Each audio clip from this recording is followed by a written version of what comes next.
लोक देवता, इसके बारे में हम बात करेंगे। और आज हम लेकर आए हैं 20 क्वेश्चन, लोक देवता के ऐसे 20 क्वेश्चन लेकर आए हैं जो आपको परीक्षा के अंदर कहीं ना कहीं 1-2 नंबर जरूर दिला देगा। लोक देवता का 4th ग्रेड में 100% एक क्वेश्चन तो आएगा ही आएगा। तो फिर हम आज के हमारे इस सेशन की करते हैं शुरुआत। आज का हमारा पहला क्वेश्चन होगा, पहला क्वेश्चन, किस लोक देवता का मेला भाद्रपद कृष्ण पक्ष नवमी को आयोजित होता है?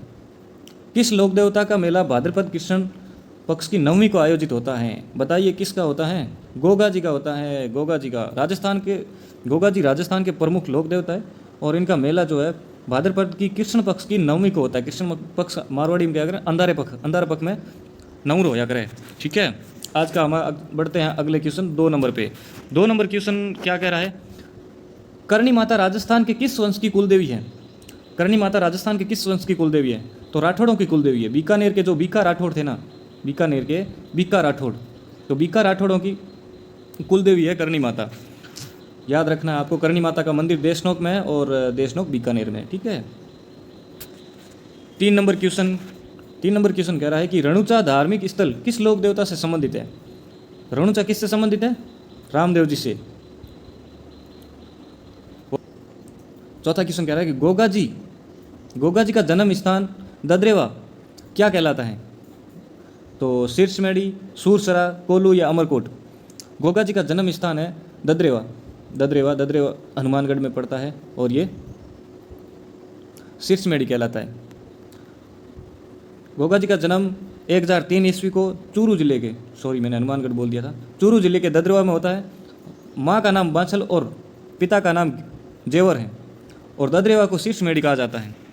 5 नंबर क्वेश्चन क्या कह रहा है कि लोक देवता हड़बू जी का प्रमुख मंदिर किस स्थान पर स्थित है?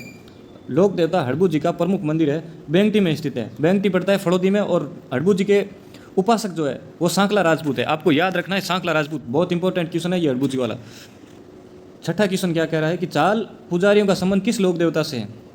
किस लोक देवता से? ठीक है, तो चाल जो है वो गोगा जी के मंदिर से। ठीक है, एक हमने पहले बात की थी ददरेवा जो ददरेवा है, ददरेवा बाबू जी का, गोगा जी का जन्म स्थान है। गोगा जी का जन्म स्थान है और ददरेवा को शीर्षमेड़ी कहा जाता है और गोगा मेड़ी को धुरमेड़ी कहा जाता है और गोगा मेड़ी हनुमानगढ़ में स्थित है। ठीक है, याद रखना आपको, ये इंपॉर्टेंट क्वेश्चन है। चलो चलते हैं अगले क्वेश्चन 7 नंबर क्वेश्चन में। 7 नंबर क्वेश्चन क्या कह रहा है? ध्यान से सुनना, ये बहुत इंपॉर्टेंट है। मुस्लिम समाज में रामसा पीर के रूप में कौन से लोक देवता प्रसिद्ध है? मुस्लिम समाज में रामसा पीर के रूप में कौन से लोक देवता प्रसिद्ध है? तो पहला ऑप्शन मल्लीनाथ, रामजनक जी, रामदेव जी या पाबू जी? बताओ, मुस्लिम समाज में रामसा पीर के रूप में कौन प्रसिद्ध है? रामदेव जी को रामसा पीर कहते हैं। मुस्लिम समाज में रामसा पीर की पूजा करते हैं और ये सामाजिक समरसत्ता के प्रतीक हैं। समरसत्ता के प्रतीक मतलब इस भेदभाव को मिटाने वाले थे, हिंदू मुस्लिम भाई भाई का नारा देने वाले थे, जातिवाद मिटाने वाले थे। इसीलिए इनके मंदिर में मुसलमान हिंदू सब जाते हैं, इसीलिए इनके मंदिर को सांप्रदायिक सद्भावना का प्रतीक कहते हैं। 8 नंबर क्वेश्चन कह रहा है कि गोगा जी के अलावा कौन से लोक देवता है, गोगा जी के अलावा कौन से लोक देवता को सांपों के देवता के रूप में पूजा जाता है?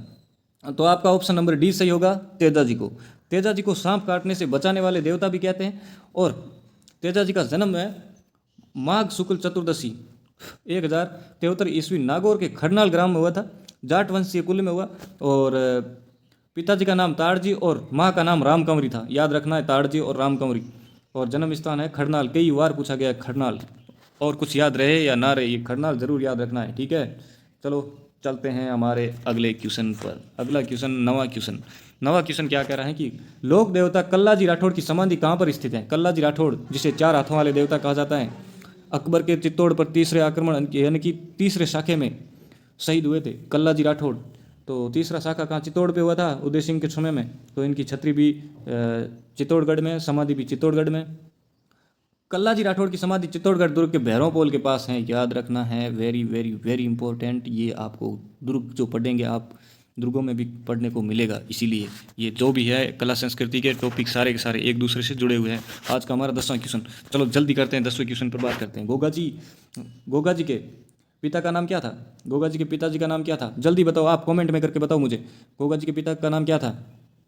गोगा जी के पिता का नाम था दे ऑप्शन में थे जेवर सिंह। गोगा जी के पिता का नाम था जेवर सिंह। गोगा जी का जन्म ददरेवा में हुआ 1003 ईस्वी में हुआ। माँ का नाम बाछल, पिता का नाम जेवर। पहले पढ़ा चुका हूँ मैं।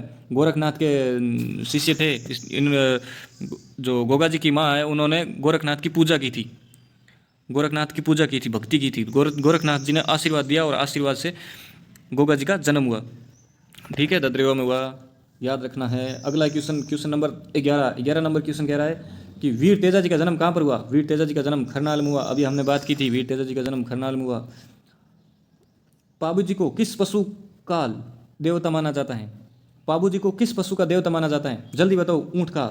सी नंबर ऑप्शन, ऊँट का। पाबू जी को किस पशु ऊँटों के देवता किसे कहा जाता है, पाबू जी को। याद रखना, ऊँटों के देवता किसे कहा जाता है, पाबू जी को। आज का हमारा 13 नंबर क्वेश्चन कह रहा है कि रामदेव जी किस सामाजिक बुराइयों के खिलाफ थे, तो छुआछूत के खिलाफ थे। याद रखना है, छुआछूत के खिलाफ कौन थे, रामदेव जी छुआछूत के खिलाफ थे। आज का हमारा 14वां क्वेश्चन, गोगा जी को किस नाम से भी जाना जाता है। देखो थे, मेरी टीम है इस प्रकार है, देखो थे कैसे है ना, कैसे कैसे क्वेश्चन बनाती है। गोगा जी का दूसरा नाम और किस नाम से पुकारा जाता है, जहार पीर के नाम से। गोगा जी को जहार पीर के नाम से भी जाना जाता है। तो आज का 15 क्वेश्चन, मल्लीनाथ किस वंश के वीर थे। मल्लीनाथ राठौड़ वंश के वीर थे। याद रखना, मल्लीनाथ राठौड़ वंश से थे। हरबू जी किस जाति के लोक देवता माने जाते हैं। हरबू जी किस जाति के लोक देवता माने जाते हैं, राजपूत जाति के। हरबू जी राजपूत जाति के लोक देवता है, याद रखना। पाबू जी का तीर्थ स्थल कहाँ पर स्थित है। पाबू जी का तीर्थ स्थल कहाँ पर है, कोलूमंड फड़ोदी। याद रखना, पहले पुता बता दिया है। 18 नंबर क्वेश्चन क्या कह रहा है। 18 नंबर क्वेश्चन में रामदेव जी के अनुयायी रामदेव जी के अनुयायी किस पंथ के अंतर्गत आते हैं, कांवड़िया पंथ। रामदेव जी ने कौन सा पंथ चलाया था, कांवड़िया पंथ के अंतर्गत आते हैं रामदेव जी के अनुयायी। निम्न में से मतलब धौलिया पीर के नाम से कौन सा लोक देवता जाने जाते हैं। धौलिया पीर, तेजा जी को धौलिया पीर भी कहा जाता है। ठीक है, याद रखना, धौलिया पीर तेजा जी को कहा जाता है। निम्न, ये बहुत इंपॉर्टेंट है। पंच पीरों में कौन शामिल नहीं है, बहुत इंपॉर्टेंट क्वेश्चन है, कई बार पूछा गया है। ये बीएसटीसी के लिए तो फेवरेट बना हुआ है। 20वां क्वेश्चन क्या कह रहा है, देवनारायण जी का मुख्य मंदिर कहाँ पर स्थित है। देवनारायण जी का मुख्य मंदिर जो है वो आसिंद भीलवाड़ा में स्थित है। आसिंद कहाँ पर पड़ता है, भीलवाड़ा में। याद रखना है, बहुत इंपॉर्टेंट क्वेश्चन है। Slide to next. इतने ही क्वेश्चन थे आज के। और क्लास कैसी लगी आपको। अगर आप इस क्वेश्चनों को मानते हो कि इंपॉर्टेंट है, और आपके कितने क्वेश्चन सही हुए, ये भी ज़रूर कमेंट में बताना। क्लास को लाइक करके जाना, सब्सक्राइब करके जाना। नया टीचर हूँ, इसीलिए थोड़ी मिस्टेकें हो सकती हैं। जो भी गलतियाँ हो ज़रूर बता के जाना। छोटा भाई समझ के, बड़ा भाई समझ के, कुछ भी समझ के, गुरु समझ के, कुछ भी समझ के आप ज़रूर बता के जाना कि आपके अंदर ये कमी है, आप इसमें सुधार करो। उसमें मैं सुधार करूँगा, आपके लिए अच्छा कंटेंट लेके आऊँगा। थैंक यू, धन्यवाद।